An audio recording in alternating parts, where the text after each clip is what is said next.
كنت دايما حاسة إن في حاجة ناقصاني في حياتي، برغم إن أنا متجوزة يعني ومخلفة وحياتنا تعتبر كويسة جدا. بس طول الوقت حاسة إن في حاجة غريبة. ما أقدرش أقول إني مش ببقى مبسوطة في العلاقة مع جوزي، لأ بالعكس هو كويس جدا بالذات قوي في الموضوع ده. لدرجة يعني كتير قوي كنت باحب أوي إن أنا أتعامل معاه وبابقى يعني مستحملاه، بس من جوايا فعلًا مش ده اللي أنا عايزاه. والموضوع ده بدأ معايا كمان من بدري أوي.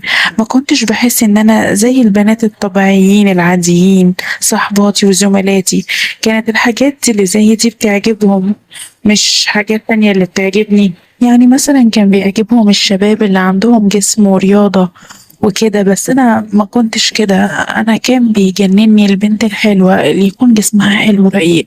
أنا ما أعرفش إيه السبب، بس فعلًا ده اللي كان جوايا، والميول دي اللي أنا حسيتها عندي من بدري أوي. يمكن كده من سن 13 14 سنة. ما أقدرش مثلًا أقول إن الشباب يعني ما بيعجبونيش، لا لا لا خالص.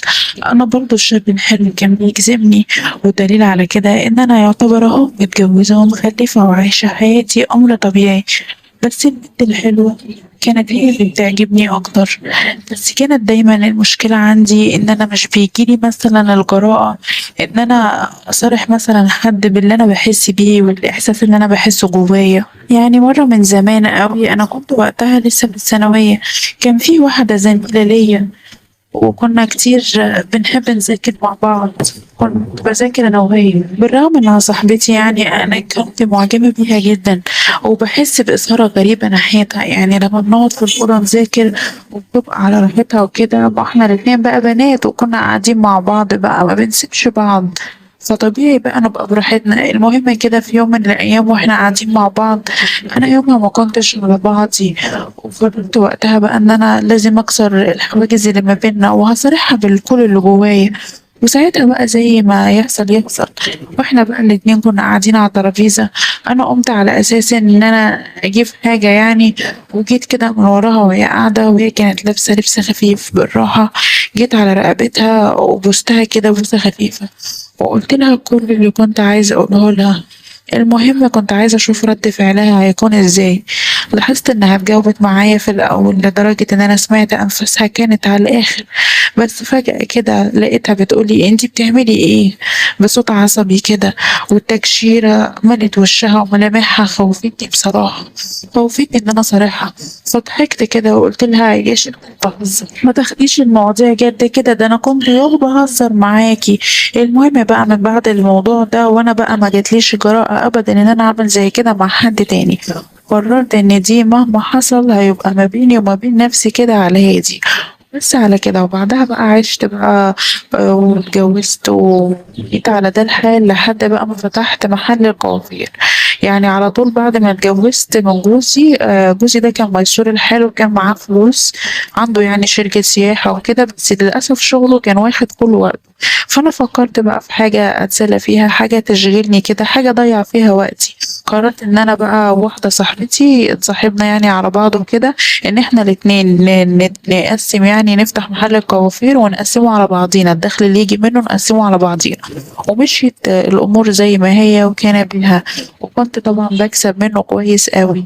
وفي الوقت ده يعني كنت بسلي وقتي وهي بنعمل حاجة يعني تجيب لنا يعني قرشين على قد الأيام. وعدت بقى الأيام لحد ما في يوم من الأيام كده اتعرفت على مدام. المدام دي كانت غنية أوي، ما اسمها مدام سارة. المدام دي كانت ست جميلة جدا، يعني جميلة فوق الوصف، ملك الجمال. كانت دايما بتجيلنا المحل الكوافير على طول. هي بقى من نوع الستات اللي بيحبوا يدلعوا نفسهم ويبقوا على سنجة 10 كده، ويبقوا منورين وحلوين طول الوقت. وهي بقى ما اقولكوش لبسها وجسمها بصراحة ملوش حل. وتقريبا كده كل يوم أو يوم بالكتير كده دايما تيجي تحب تظبط شعرها عندنا. واللي كان بقى مساعدها على كده ان جوزها يعني راجل غني ومقتدر. عرفنا ان هو رجل اعمال كبير قوي، واغلب بقى الوقت هي بقى بتكون قاعده لوحدها، وهي مخلفتش وعايشه بقى لنفسها ولمزاجها وحياتها. وفي يوم بعد يوم كده بدأنا نتعرف على بعض، وبدأ الكلام يجيب بعضه ما بيني وما بينها، واتطورت العلاقة والصداقة ما بيننا جدا. لدرجة إن أنا بقيت أنا وهي بنتكلم في كل حاجة، حتى الأسرار يعني بتاعة البيوت وكده والأسرار الخاصة واللي بيحصل في أوضة النوم وكده. لاحظت إنها زيي بالظبط، يعني فضلت متقسمة نصين، نفس الإحساس اللي أنا بحس بيه هي كمان كانت بتحس بيه. ولقيتها في يوم بتقولي إيه رأيك ما تيجي كده تنوريني في البيت عندي زيارة، نشرب لنا قهوة كده وأعرفك عليا تعرفي أكتر عليا يعني وكده. وأنا بصراحة ارتحت لك قوي وكلام من ده، ونقعد ندردش وهنبسط، واحنا خلاص يعني يعتبر احنا بقينا أصحاب، صحابي ده احنا بقينا في مقام الإخوات. قلت لها ماشي. انا كنت عارفه ان هي جوزها دايما مسافر وبتحس بوحده فظيعه، وبتقضي يومها يعني عندنا في المحل وكده او في النادي يعني، او بكون قاعده البيت لوحدها. فانا قلت لها طيب طبعا ده شرف كبير ليا ان انا اجي وكده. وقلت لها مثلا بكره كده على الساعه 5 او الساعه 6 تمام انا هجيلك، واتفقنا على الميعاد ده. ما اخبيش عليكم انا كنت مبسوطه قوي فعلا وحبيتها، وحاسه ان هي زي ما يكون كده ارتاحت لي، وان انا فاهماها وهي فاهماني، وكمان بقت قريبة مني جدا. ده غير أحاسيس تانية كده، شعور جميل يعني اتحرك ناحيتها.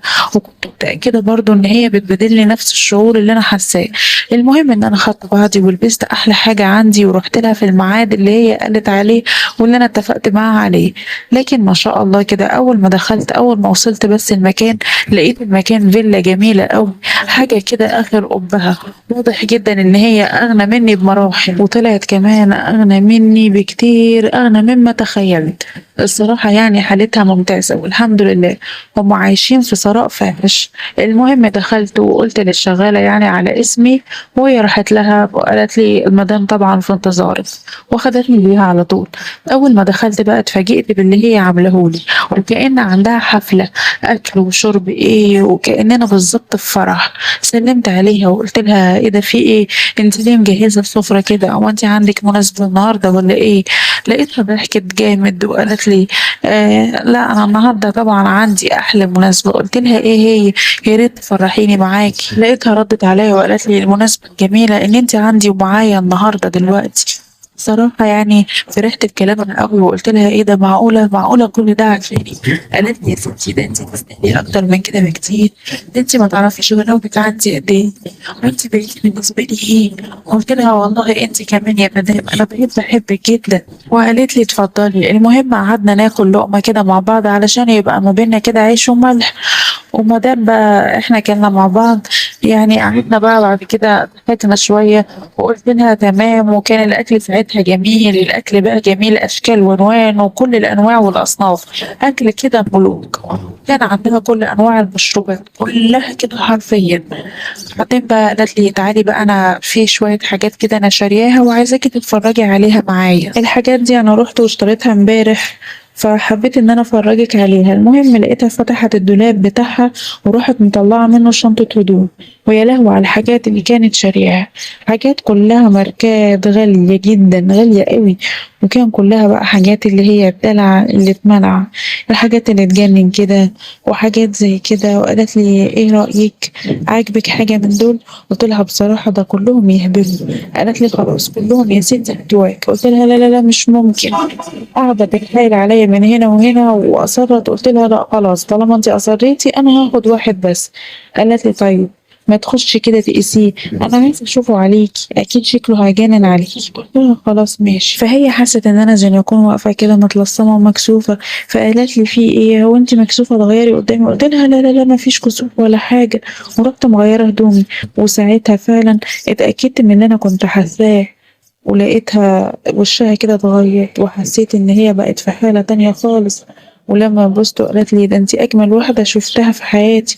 ولقيتها قربت مني وحضنتني، ومن غير اي كلمة قضينا اجمل وقت عشته في حياتي. بصراحة انا حسيت معاها باللي كان نفسي اعيشه من زمان. وبعدها كان كل فترة لما يهف علينا الشوق اروح لها، وعشنا مع بعض احلى سنة ونص في حياتي، لحد ما حصل اللي حصل. واتفاجئت بعدها بكام يوم كده لقيتها كده متصلة بيا وعمالة تكلمني وهي قلت لها مالك في ايه؟ قالت لها أنا عايزة أتكلم معاكي. قلت لها مالك في ايه؟ قالت مش عارفة أنا بقالي فترة كده حاسة إن أنا تعبانة وعندي ألم في مناطق معينة في جسمي. ورحت كشفت والدكتور طلب مني إن أنا أعمل تحاليل، عملتها وأشعة وعملتها، واتضح بعدها إن أنا عندي المرض الوحش اكيد انتوا فاهمين مرض ايه الوحش، المرض اللي انتوا عارفينه يعني.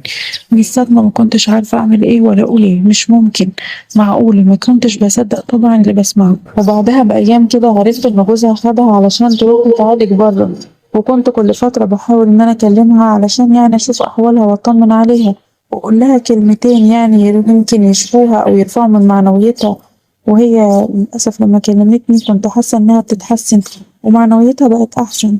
المهم قعدت 3 شهور، وكانت كل مكالمة بعد كده كنت بحس إنها وردة وعمالة تدبل يوم بعد يوم. كنا لما بنتكلم فيديو كول علشان نشوف بعض، في آخر مكالمة شكلها كان غريب جدا، شكلها ما بيروحش من بالي. آخر مكالمة كان شكلها فظيع وما بيروحش عن بالي خالص. وبعدها بأسبوع بتصل بيها، جوزها هو اللي رد عليا، وللأسف قال البقاء لله. ودي كانت أكبر صدمة في حياتي. من بعدها حسيت إن جبل وقع فوق دماغي. أنا بصراحة لحد دلوقتي مش مصدقة اللي حصل، وحاسة بذنب كبير أوي عملته في حياتي. من بعدها وأنا قفلت على نفسي، وبقالي أسبوع أكتر وأكتر من كده قافلة على نفسي، وصورتها بذكرياتنا مش قادرة تفارقني، ما بتروحش من بالي.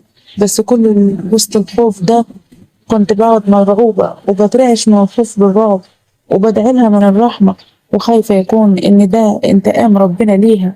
وكمان أنا بقيت خايفة على نفسي قوي، خايفة على نفسي لموت وأكون عاصية ربنا وعاملة ذنب كبير كده. أنا لحد دلوقتي خايفة ومرعوبة، مرعوبة من غضب ربنا عليا. يعلم ربنا إن أنا تبت عن اللي أنا كنت بعمله ده، بس خايفة في يوم من الأيام أصحى من النوم ألاقي عندي المرض الوحش ده وأموت وأنا كافرة قدام ربنا. يا ريت تنصحوني وتقولي لي أعمل إيه وأتقرب من ربنا إزاي. أنا بفكر إن أنا أروح أعمل عمرة عشان ألحق لي ثواب أعمله، أحسن ما يجيلي ميعاد الآخرة وأكون على ذنب ومعصية من ربنا.